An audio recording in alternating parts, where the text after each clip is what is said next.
Halo Bapak Ibu, selamat datang di channel saya. Perkenalkan, nama saya Rian Okta Pratama. Saya adalah seorang academic trainer dan saat ini sedang mengambil S2 jurusan Teknologi Pendidikan. Doakan sebentar lagi saya lulus harapannya di tahun 2023 ini. Nah, di video kali ini saya akan memberikan tutorial cara menggunakan modul ajar otomatis. Ini adalah software yang saya kembangkan sendiri. Langsung aja Bapak Ibu. Pertama, kita pergi ke modulajar.blender.id. Jika Bapak Ibu berhasil, ini adalah tampilannya. Bisa login menggunakan email atau menggunakan Google. Di sini saya akan kasih contoh login menggunakan email. Setelah diketik, klik sign in. Nah, akan dikirimkan PIN. Jangan lupa ke email karena dikirimkan PIN. Nah, ini di copy PIN-nya. Kemudian masukkan ke website tadi dan klik sign in. Jika berhasil, Bapak Ibu, maka tampilannya akan seperti ini. Untuk yang gratis, kuotanya adalah 20 koin. Di sini saya memiliki 135 koin karena saya sudah top up. Satu kali top up mendapatkan 180 koin. Untuk pertama, silakan Bapak Ibu nanti atur profilnya. Yang wajib diisi adalah nama dan juga nama institusi. Ini diperlukan untuk nanti pengisian modul ajar. Nah, jika sudah, klik simpan, kemudian kita klik buat modul ajar. Nah, Bapak Ibu, silakan ini diisi sesuai dengan jenjang, kelas, dan mata pelajaran yang Bapak Ibu semua ajar. Misalkan di sini saya mengajar SD, silakan pilih SD. Dan ini mata pelajarannya Bapak Ibu akan disesuaikan dengan jenjang. Misalkan SMK, maka mata pelajarannya akan berbeda dengan yang SD, SMP, SMA. Demikian juga dengan yang SLB dan seterusnya, dan juga ada kesetaraan. Di sini saya akan menggunakan SD. Mata pelajaran misalkan matematika, karena saya adalah guru matematika. Fasenya fase C. Misalkan mengajar kelas 6 SD. Profil pelajar Pancasila. Nah, sepertinya yang paling dekat dengan matematika adalah bernalar kritis. Bahasa modulnya yang saya gunakan bahasa Indonesia. Dan misalkan saya akan membuat modul yang topiknya seputar materi pecahan. Kita klik, kita ketik pecahan dan submit. Jika berhasil, maka tampilannya nanti akan seperti ini Bapak Ibu. Kita isi dari yang paling atas. Nah, ini ada tombol edit komponen umum. Ini ada beberapa informasi yang sudah kita isi tadi. Kita lanjutkan. Kita perlu memasukkan gambar cover agar nanti waktu diekspor ke PDF dia ada covernya modul ajarnya. Nah, Bapak Ibu bisa masukkan dari link di Google atau kita bisa buat secara otomatis menggunakan 2 koin. Kita generate.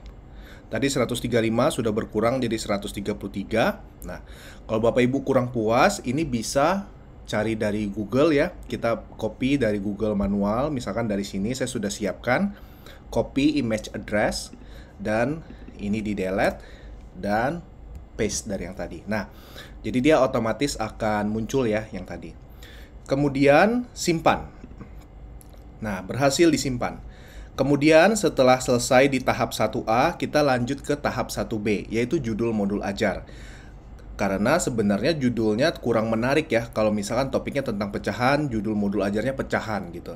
Jadi kita perlu tambahkan bumbu agar lebih menarik. Dan itu membedakan juga dari guru-guru lain. Kita bisa buat sendiri atau memakai bantuan AI. Klik generate. Oke, nah di sini sudah ada ya. Kalau misalkan kurang puas, kita bisa edit secara manual. Misalkan mungkin di sekolah dasar, atau mungkin kita bisa generate ulang lagi menggunakan 1 koin lagi. Nah, menguak rahasia pecahan dari sederhana hingga kompleks. Wah, ini menarik ya, menimbulkan rasa ingin tahu dari murid. Kita simpan, berhasil. Tahap 1B sudah beres, kita lanjut ke tahap 2A. Nah, komponen inti untuk capaian pembelajaran kita ambil dari pemerintah.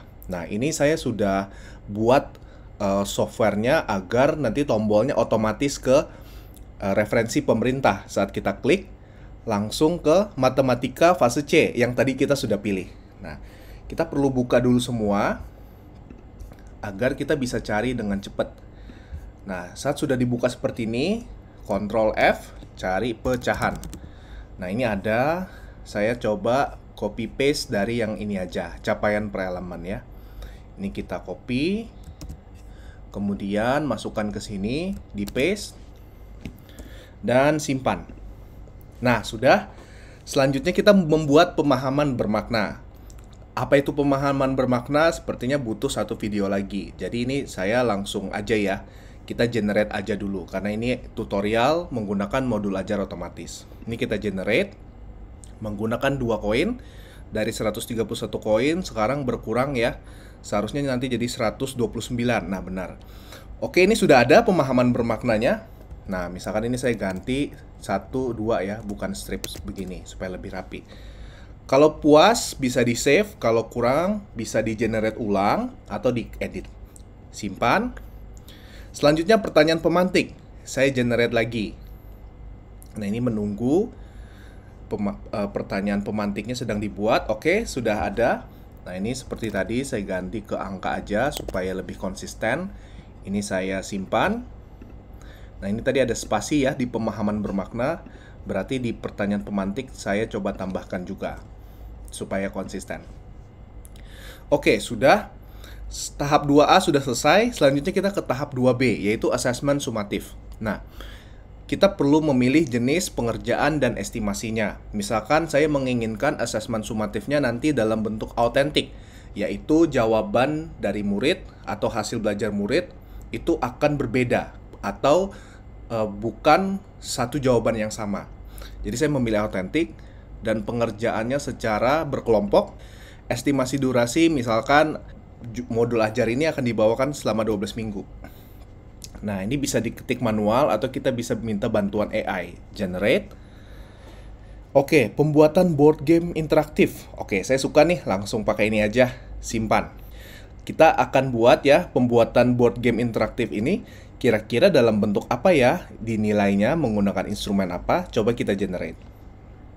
Menggunakan 3 koin.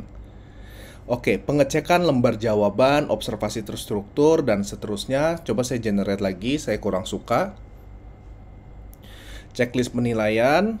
Oke, coba 1 kali lagi. Nah, ini boleh. Nih. Saya save ya. Nah, deskripsi singkat.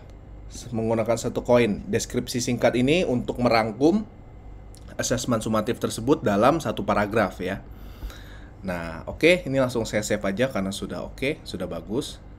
Nah, tahap 2B sudah selesai, kita selanjutnya ke tahap 2C, yaitu pengalaman pembelajaran. Nah, untuk pengalaman pembelajaran, koinnya cukup banyak, yaitu 9, karena nanti data yang diambil cukup banyak. Coba kita generate. Nah, kalau misalkan dia tidak ada warna seperti ini, itu artinya dia sedang memproses. Ini ditunggu aja Bapak Ibu ya, jangan di close. Ditunggu aja. Karena dia menggunakan 9 koin. Artinya ini banyak datanya. Data yang dikirim banyak, data yang diambil juga banyak. Oke, sudah ada. Jadi tahapan pembelajarannya ada 9 tahap. Di setiap tahapan ada 3 strategi atau 3 metode. Kalau Bapak Ibu kurang suka, bisa diedit manual atau bisa di-generate lagi. Nah, tipsnya supaya hemat, Bapak Ibu bisa copy dulu, taruh di, misalkan di Microsoft Word. Kalau misalkan mau generate ulang, agar ini tidak terbuang sia-sia, karena lumayan ya 9 koin, supaya tidak terbuang. Nah, ini misalkan kalau sudah oke, di-save, simpan. Selanjutnya, tahap 2C sudah selesai, kita ke tahap 3, yaitu lampiran. Asesmen diagnostik. Nah, ini menggunakan 10 koin. Ini juga lama ya, kita generate. Nah, kalau Bapak Ibu belum tahu, asesmen diagnostik ini adalah asesmen yang diberikan di awal, bahkan sebelum perancangan unit, agar ini bisa membantu kita mengklasifikasikan kemampuan anak dalam kemampuan yang misalkan rendah, sedang, dan juga mahir ya. Jadi ini bisa dibantu dengan asesmen diagnostik. Nah, ini sudah ada ya. Ada 10 soal dan setiap soal ada pilihan jawaban dan ada jawaban benar. Ini dibuat oleh AI, Bapak Ibu, jadi perlu diperiksa lagi satu persatu ya untuk memastikan jawabannya akurat. Karena memang ada kemungkinan jawabannya ini tidak akurat, jadi perlu diperiksa lagi ya. Nah, misalkan saya sudah periksa dan oke, simpan. Ini bisa di-generate ulang. Tipsnya seperti tadi, jangan lupa di-save dulu di dokumen lain. Nah, misalkan ini kita simpan. Selanjutnya, rubrik instrumen penilaian. Ini menggunakan 6 koin. Tadi kita di awal sudah ada 3 instrumen. Nah, ini kita membuat detail dari setiap instrumen. Instrumen pertama, instrumen kedua, dan instrumen ketiga. Kita mau buat detailnya seperti apa, ya. Nah, ini sedang masih mengolah, ditunggu. Nah, ini sudah ada. Di sini dijelaskan di instrumen yang pertama apa saja kriterianya, misalkan kelengkapan 40%, kreativitas 60%, dan di sini ada deskripsi singkatnya seperti apa. Nah, misalkan saya sudah suka dengan ini, tidak perlu generate ulang dan edit, saya langsung save, simpan. Nah, tahap terakhir Bapak Ibu di sini bisa lihat ya, progres pembuatan modul ajarnya sudah 92% ya. Dalam waktu berapa nih? Berapa menit gitu ya. Nah, tahap terakhir ini adalah mengekspor PDF. Kita mau membuat modul ajarnya dalam bentuk PDF. Nah, ini membutuhkan 20 koin. Nah, ini tinggal diklik karena kuota koin saya cukup nih, 91 kurang 20 masih ada sisa. Nah, ini cukup lama ya Bapak Ibu ya. Jadi ditunggu saja sampai selesai. Karena dia menggunakan 20 koin, jadi membutuhkan waktu yang cukup lama untuk membuat. Nah, kalau sudah terbuat, dia akan terdownload secara otomatis. Nah, ini adalah hasil PDF-nya Bapak Ibu. Modulnya sudah jadi dari awal. Ini komponen umum, ada covernya juga. Sudah ada komponen inti, tujuan pembelajaran, asesmen sumatif, dan pengalamannya. Dan tidak hanya itu, ada juga lampirannya, yaitu asesmen diagnostik dan juga rubrik instrumen penilaian. Nah, untuk lampiran memang untuk development saat ini masih sampai 2 lampiran. Seterusnya akan kami bersama tim kembangkan untuk bisa menyesuaikan kebutuhan dari Bapak Ibu sekalian. Nah, sambil mengingatkan, untuk biaya top up-nya sekarang adalah 49.900. Nah, kemungkinan nanti juga akan naik, menyesuaikan juga dengan fitur-fitur yang semakin kompleks. Nah, jadi buruan nih, cobain sekarang sebelum nanti harganya naik. Cukup sekian tutorial modul ajar otomatis by guru.blended.id yang bisa diakses melalui modulajar.blended.id. Semoga bermanfaat Bapak Ibu semua. Silahkan taruh juga request atau komen yang kalian miliki di kolom komentar. Sampai bertemu lagi. Thank you.